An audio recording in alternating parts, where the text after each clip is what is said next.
여러분 안녕하십니까? 뉴스라이브 문을 엽니다.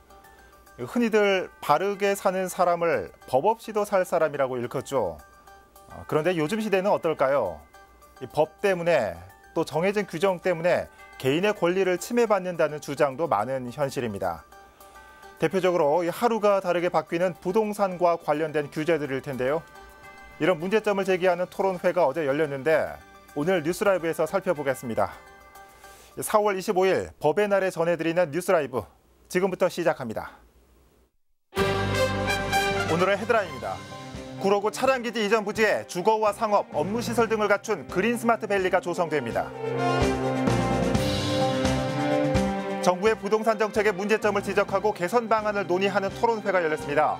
이중과세와 실거주자의 피해 문제 등이 제기됐습니다. 거점형 공공직장 어린이집 1차 사업지로 마포와 광진구가 포함됐습니다. 저소득 맞벌이 부부를 위한 것으로 완공까지 2년 정도가 소요됩니다. 아내 한여군이 거주했던 성북동 시무장이 국가지정문화재 사적으로 지정됐습니다. 성북구는 이 일대를 역사문화공간으로 조성한다는 계획입니다.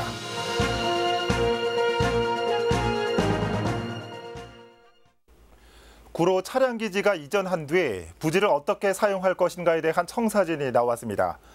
관련 연구 용역을 마무리한 구로구가 도시관리계획안을 내놨는데 자세한 내용을 살펴보겠습니다. 김동훈 기자. 네, 보도국입니다. 네, 구로구 주민들의 수건 사업이죠. 이 차량기지 이전 후 어떻게 달라집니까? 네, 우선 구로구는 구로 차량기지 이전 부지 개발 명칭을 그린 스마트 밸리라고 이름 붙였습니다. 예. 이 자료를 그대로 인용하면 1과 3, 문화가 공존하는 미래 신산업 생활 중심지라는 표현으로 개발 컨셉을 설명했습니다. 인접 지역인 지벨리에 활력을 불어넣는 동시에 단절된 지역 생활권 복원 등을 통해 구로구의 새로운 지역 통합 거점을 마련하는 데 초점을 맞췄다는 것이 관계자의 설명입니다. 예, 그린 스마트 밸리 구체적으로 어떤 시설들이 계획돼 있습니까? 네, 먼저 개발 면적을 말씀드리면 약 15만 제곱미터 규모입니다. 최고 175m, 50층 높이의 스카이라인을 형성하는데요. 예. 이 주요 시설로는 청년과 신혼부부 그리고 지벨리 종사자 등 이 수요에 대응한 3천여 세대 규모의 주거 복합단지가 있습니다. 이와 함께 복합상업시설과 비즈니스 호텔, 컨벤션 등 업무 지원 시설과 지식산업센터, 보육, 의료, 체육 등 생활 지원 시설도 계획돼 있습니다. 예. 이 계획은 그렇습니다만 가장 중요한 건 바로 이 사업 진행 시기겠죠. 언제쯤 진행됩니까? 네, 이에 대해 구로구는 2027년쯤 이 차량 기지가 이전되고 2028년에 개발 공사가 시작될 것으로 보인다고 밝혔습니다. 예. 다만 계획대로 진행될 경우라는 단서를 달았는데요. 현재 철도기지가 이전할 광명시의 반대 여론이 커지고 있기 때문입니다. 이 광명시의 요구 조건을 보면 이 철도기지의 지하화 그리고 역사의 추가 설치가 핵심인데 예. 이 국토부는 사업비가 증가하는 만큼 난색을 표하고 있습니다. 그렇기 때문에 이 계획대로 되려면 광명시의 불만을 어떻게 해소하느냐가 관건입니다. 한편 철도기지 이전 부지 개발 방향에 대한 주민 설명회가 열립니다. 오는 29일과 30일로 예정되어 있는데요. 이 자세한 사항은 또 구청과 구로 1, 2동 주민센터에서 확인할 수 있습니다. 지금까지 보도국에서 전해드렸습니다. 네, 김동훈 기자였습니다. 구로 차량기지 이전 계획과 함께 이곳에 들어설 그린 스마트 밸리에 대해 살펴봤습니다.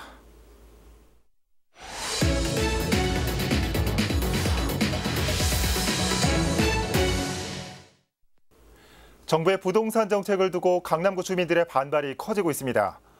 과도한 재건축 규제와 부동산세 강화로 실거주 주택 보유자들의 피해가 현실로 나타나고 있다는 겁니다. 어제 이와 관련해서 정책의 문제점과 개선 방안을 논의하는 토론회가 열렸습니다. 취재기자 연결해 보겠습니다. 지혁배 기자. 네, 보도국입니다. 네, 이 현 정부의 부동산 정책에 대한 다양한 의견들이 나왔을 것 같습니다. 어제 토론회는 어떤 자리였습니까? 네, 토론회는 초과이익 환수제와 종합부동산세 문제점과 개선 방안을 주제로 이은재 국회의원과 국회 법제실이 공동으로 마련했습니다. 예. 학계와 주민들의 목소리를 듣고 관련 법안에 반영하기 위한 취지로 열린 겁니다. 재건축이 추진되는 조합이나 관련 주민들의 반응이 뜨거웠는데요. 예.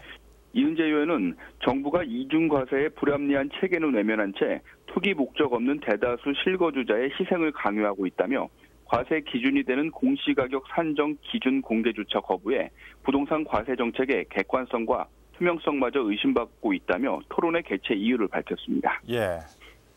이 재건축 규제와 이 종합부동산세에 대한 문제점과 개선 방안을 이 전문가를 통해 살펴보는 자리였군요. 자, 먼저 이 지난해부터 적용된 재건축 초과이익 환수제에 대해서는 어떤 얘기들이 나왔습니까? 네, 광운대학교 이춘원 교수는 재건축 초과이익 환수제에 대한 발제에서 재건축에 따른 이득을 미리 환수하면 경제적 여력이 없는 주민은 그 지역에서 퇴출될 수밖에 없을 것이라며 그 이득이 현실화된 시점에 부과하거나 양도소득세로 일원화할 필요가 있다고 지적했습니다. 예. 또 1주택 실소유자에 대한 정책적 배려도 필요하다며 국가는 초과 이득 환수보다 국민의 주거 안정을 우선적인 책무로 삼아야 할 것이라고 주장했습니다. 예. 이 최근에 공시가격 상승을 두고도 논란이 있었죠. 이 종합부동산세에 대해서는 어떤 논의가 이어졌습니까? 네, 세금 문제에 대해선 한국조세정책학회 회장인 한양여대 오문성 교수가 발제했습니다. 예. 오 교수는 보유세의 범주에 있는 지방세인 재산세와 국세인 종합부동산세가 있는데 과세 대상이 같아 이중과세 논란이 나오는 것이라며 보유세의 성격상 종부세를 재산세로 통폐합하는 것이 과세 논리상 타당하다는 대안을 제시했습니다. 예. 또 종부세 과표의 기준 금액을 조정할 때 합리적인 판단 근거가 필요하다며 개인별 부동산 합계액이 총 재산 보유자의 보유액 기준으로 어느 분위대에 분포되어 있는지 파악하는 것이 필요하고 또 관련 통계자료 제공 시스템도 구축돼야 한다고 강조했습니다. 네. 이 국회 법제실에서도 이와 관련해서 의견을 제시했다고요. 어떤 얘기가 나왔습니까? 네, 현재 국회에는 재건축 부담금 감면 관련 법안이 3건 발의돼 있습니다. 예.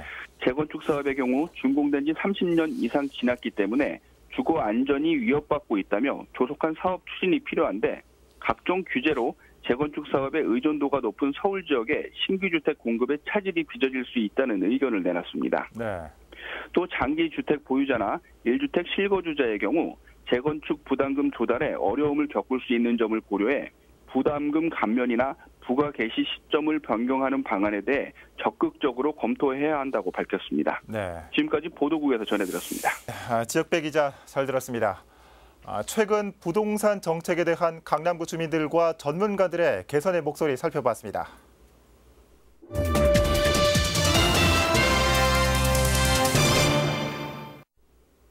서울시가 단독주택 재건축 세입자 대책을 발표했습니다. 단독주택을 재건축하더라도 이 세입자에게 재개발에 준하는 범위로 보상해야 한다는 게 핵심입니다. 이재용 기자가 정리했습니다. 마포구 아현 2구역입니다. 지난해 12월 이곳의 한 세입자가 한강에 투신하는 사고가 발생했습니다. 강제 철거를 비관하다 목숨을 끊은 겁니다. 단독주택 재건축은 재개발 사업과 달리 현재 세입자의 손실 보상 의무 규정이 없습니다. 세입자가 극단적인 선택을 하게 된 배경입니다. 때문에 서울시가 세입자의 주거권을 보장하기 위한 대책을 발표했습니다. 대책엔 재건축 사업 시행자가 단독주택 철거 세입자에게 재개발에 준하는 손실보상을 해야 한다는 내용이 담겼습니다. 손실보상 유형은 주거 이전비와 동산 이전비, 영업손실보상비입니다. 시는 사업 시행자의 자발적인 참여를 위해 용적률 인센티브를 최대 10%까지 부여하겠다는 계획입니다. 또 단독주택 철거 세입자에게도 재개발 세입자처럼 임대주택의 입주 기회를 제공하는 계획도 있습니다. 서울시는 앞으로 단독주택 철거 세입자의 손실보상을 사업 시행 계획 인가 조건으로 의무화해 대책의 실효성을 담보할 계획이라고 밝혔습니다. 딜라이브 서울 경기 케이블 TV 이재용입니다. 지난해 12월 서울시의 도시재생 희망지 사업에 선정된 중랑구 중화 2동. 최근에는 도시재생 활성화 지역으로 최종 선정되며 본격적인 사업 추진에 속도가 붙고 있는데요. 공동체 활성화를 핵심으로 주민 참여도 활발해지고 있습니다. 김동훈 기자입니다. 중랑구 중화 2동 도시재생 사업의 청신호가 켜졌습니다. 지난해 도시재생 희망지 사업 선정에 이어 최근엔 도시재생 활성화 지역으로 최종 선정됐습니다. 이에 총 100억 원의 사업비를 지원받아 앞으로 5년간 주민 편의시설 확충과 생활환경 개선 등 본격적인 재생 사업이 추진될 예정입니다. 지금 현재로는 뚜렷하게 주민분들한테 보여주는 사업은 없을 거예요. 왜냐하면 주민 역량 강화 사업이라고 해갖고 주민들에게 좀 새로운 패러다임을 만드는 정도, 그 정도라고 생각하시면 될 것 같습니다. 지난해 희망지로 선정된 이후 중화이동은 주민 역량 강화와 공동체 활성화에 주력해왔습니다. 올 2월 주민 소통 공간인 보단마을을 개소했고 독서단과 청소봉사단, 가족체육단 등의 자발적인 주민 모임을 운영하며 도시재생을 위한 자생력 키우기에 초점을 맞추고 있습니다. 주택의 노후도나 이런 것들보다 훨씬 더 중요한 것은 지역이 원래부터 가지고 있었던 자원들, 그거는 유무형의 자원들이 있습니다. 다시 좀 찾아내는 작업들이 필요한데요. 주민들의 역할, 또 참여, 도움이 굉장히 중요하다는 말씀을 드리고요. 따뜻한 마을, 걷고 싶은 마을, 다시 찾는 마을이라는 목표 아래 도시재생의 기틀을 마련하고 있는 중화이동 보단마을. 주민들이 주축이 된 발걸음은 시작됐습니다. 딜라이브 서울경기 케이블TV 김동훈입니다. 정부가 맞벌이 가구의 보육 사각지대를 없애기 위해 올해 본격적으로 거점형 공공직장 어린이집 사업을 진행하기로 했습니다. 1차 사업지로 마포구 연남동이 포함됐습니다. 천서연 기자입니다. 홍대 인근의 마포구 연남동입니다. 이 동네에서 올해만 벌써 어린이집 3개소가 문을 닫았습니다. 젠틀리피케이션 등으로 인해 오르는 임대료를 감당할 수 없었기 때문입니다. 연남동 같은 경우는 임대료가 많이 올라다 보니까 그런 부분들이 좀 생겨서 임대료를 많이 올려달라고 하니까 이제 어린이집에 그거를 임대료를 버티지 못해서 이제 그만두시고. 고용노동부가 진행한 거점형 공공직장 어린이집 건립사업 1차 대상지에 마포구 연남동이 선정됐습니다. 거점형 공공직장 어린이집은 저소득 맞벌이 가구의 보육 지원을 위해 정부와 지자체가 사업비를 8대2로 매칭 부담해 어린이집을 건립해 운영하는 것입니다. 그러니까 4세대 지역이고 그다음에 거기가 금액이 너무 땅값이 올라서 젠트리피케이션이 발생하고 그에 따라서 기존에 있던 어린이집이 폐원을 했어요. 보육 수요가 있는 지역이기 때문에 선정이 된 거죠. 현재 부지가 선정돼 있으며 땅을 매입하기 위한 감정평가가 진행되고 있는 상황입니다. 빠르면 다음 달 중순 매입 결과가 나올 예정으로 매입 이후 완공까지는 2년 정도가 소요될 것으로 예상되고 있습니다.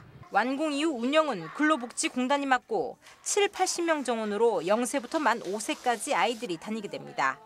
한편 거점형 공공직장 어린이집 건립사업 1차 대상지에는 마포구 이외 서울에서 광진구가 포함됐습니다.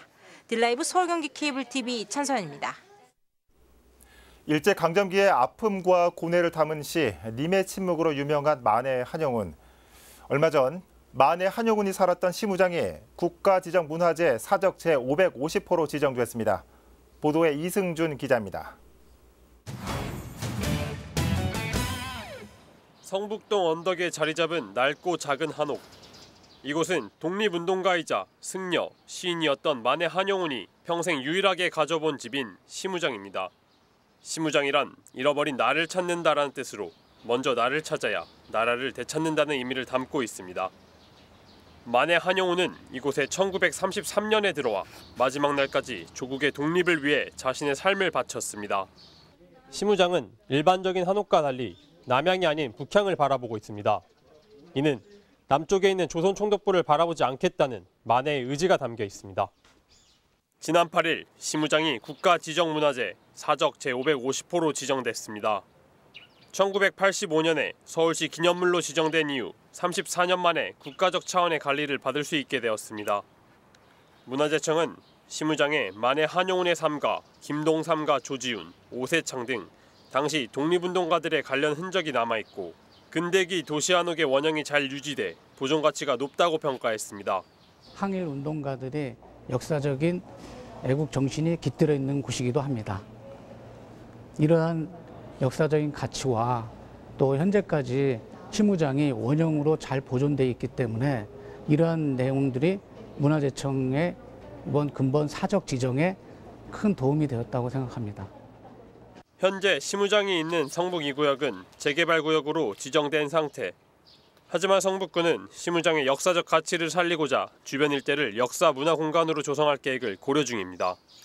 딜라이브 서울 경기 케이블 TV 이승준입니다.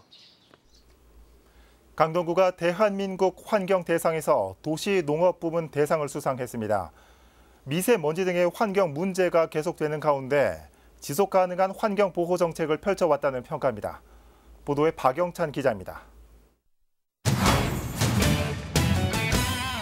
강동구가 2019 대한민국 환경대상에서 도시농업 부문 대상을 수상했습니다. 대한민국 환경위원회가 주최하고 환경부와 산업통상자원부 등이 후원하는 대한민국 환경대상은 지속가능한 발전을 위해 정치, 경제, 사회 부문에서 환경보호에 기여한 개인과 단체 등에 수여하는 상입니다. 올해로 14회를 맞는 대한민국 환경대상에서 강동구는 도시농업 정책으로 녹색 성장의 대안을 제시한 공로를 인정받아 9년 연속 수상하는 쾌거를 달성했습니다. 전국 최초로 도시농업 전용 공원을 조성하고 주민 참여형 도시 텃밭을 통해 실질적인 환경 정책을 펼쳐온 것이 수상의 주된 이유입니다. 시상식에 참여한 이정훈 강동구청장은 스마트팜 기술을 접목한 도시농업의 새로운 개념을 제시하고 질적 성장을 추구하겠다는 포부를 밝혔습니다. 도시농업이 갖고 있는 생명의 가치, 생태의 가치, 환경의 가치를 인정받게 돼서 기쁘게 생각하고요. 스마트 가든형 도시농업을 시도하고 또 어르신과 또 장애인들에게 일자리를 만들어줄 수 있는 도시농업의 비전을 저희가 또 제시하도록 하겠습니다. 한편 용산구와 아산시 등 지자체 7곳도 자원순환 정책을 통해 온실가스를 저감한 노력을 인정받아 수상의 영예를 안았습니다.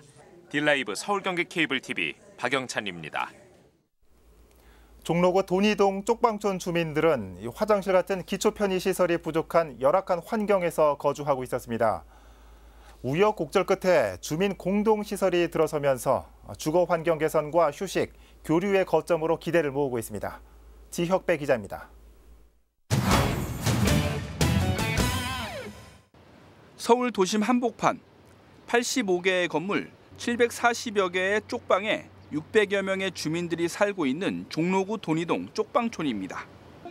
화장실이나 씻을 공간 같은 편의시설이 부족하다 보니 거주 환경이 열악한 상황입니다. 이제 화장실하고 이제 쓰레기, 그다음에 이제 아팠을 때 이제 혼자서 움직이지 못하는 분들은 그냥 아파도 가지를 못하니까 혼자서 끙끙 참는 그런 거죠. 쪽방촌에 부족한 주거 기반 시설을 건립하는 셋들집 사업이 결실을 맺었습니다. 대통령 직속 국가균형발전위원회와 국토교통부 공모사업에 선정된 지 5년 만입니다. 5층 규모의 건물에는 화장실과 세탁실 같은 기초 편의시설과 함께 주민 생활을 지원하는 쪽방 상담소와 보건실이 배치됐습니다. 단순한 생활 편의를 제공하는 것을 넘어 주민들의 자존감 회복을 위한 교육시설이 설치됐습니다. 소통과 교육, 복지와 일자리 지원 역할을 하는 복지 네트워크 공간으로 자리 잡게 한다는 계획입니다. 너무 유용한 공간이 될 것이고 또 공동체 생활의 교육장이 될 것이고 또 관리하는 사람들 입장에서도 또 관리를 잘할 수 있는 공간이 되어서 참으로 기쁘게 생각합니다. 우리 주민들의 삶의 질이 향상된다면 참 좋을 것 같습니다. 네. 종로구는 쪽방촌의 활력을 불어넣기 위해 추진해온 주택 개선과 CCTV 설치에 이어 범죄 예방 디자인 사업을 벌이기로 했습니다. 딜라이브 서울경기 케이블TV 지역배입니다. 담장이 낮은 다가구 밀집 지역은 절도와 같은 범죄의 표적이 되기 쉽습니다. 가스배관이나 담을 타고 오르는 이른바 스파이더 범죄를 막기 위해 서대문구가 이색 대안을 내놓았습니다. 이혜진 기자입니다. 스파이더맨처럼 담장이나 배관을 타고 주택에 침입하는 방식. 이른바 스파이더 범죄는 노후된 주택 밀집 지역에서 빈번히 발생하고 있습니다. 전에 CCTV 있으면 확보 좀 했으면 좋겠다고 경찰이 온 적이 있었거든요. 심하잖아요, 저녁에는. 사람도 별로 없고. 서대문구가 연희동과 남가자 2동 등 다가구 밀집 지역을 스파이더 범죄 예방마을로 지정했습니다. 그 뒤 이곳 주택가엔 범죄 심리를 위축시키기 위한 경고판이 세워졌습니다. 또 주택 곳곳은 특수 도색 작업이 진행됐습니다. 담장과 가스배관, 그리고 창틀 등에 특수 형광 물질을 칠한 것. 색도 없고 냄새도 나지 않는 친환경 물질이지만 몸이나 옷에 묻으면 잘 지워지지 않아 범인 검거에 용이하기 때문입니다. 보시다시피 육안으로 아무것도 보이지 않습니다. 하지만 특수 손전등을 사용하면 연두빛 형광물질을 확인할 수 있습니다. 창틀이나 도시가스 배관, 실외기 에어컨 담당 등의 특수 형광 물질을 발라서 바르고 그리고 그 경고판을 설치해서 범죄 심리를 위축시켜서 주택의 침입을 차단하는 사업입니다. 한편 도색에 쓰인 특수 형광 물질은 휘발성인 만큼 서대문구는 2년 주기로 재도색 작업을 진행하고 있습니다. 딜라이브 서울 경기 케이블 TV 이희진입니다. 성북구 제2월곡 인조잔디구장이 개장식을 갖고 운영에 들어갔습니다. 주민들의 생활체육 활성화를 위해 조성된 제2월곡 인조잔디구장은 축구장과 농구장 등으로 활용 가능한 다목적 구장입니다. 지상 1층, 지하 2층 규모로 지상에는 다목적 구장이, 지하 1층과 2층에는 주차장이 조성됐습니다. 운영 시간은 오전 7시부터 오후 9시까지며 1월 1일과 명절 연휴를 제외한 모든 날에 이용할 수 있습니다. 중구가 소상공인과 중소기업의 해외 전시회 참가 비용을 지원합니다. 구는 제조업이나 유통업을 하는 중소기업과 소상공인을 대상으로 해외 전시회 참가하는 데 필요한 부스 임차료나 운송료 등 총 비용의 50% 내에서 최대 250만 원까지 지원할 계획입니다. 중구는 이달 30일까지 모집을 마치고 제품 경쟁력과 수출 현황을 검토한 뒤 20개 업체를 선정합니다.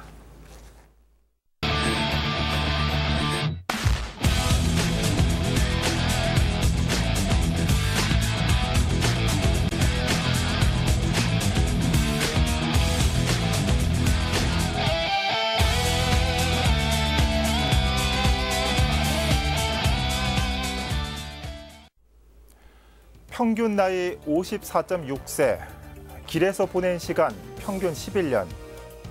서울 노숙인들의 현 실태입니다.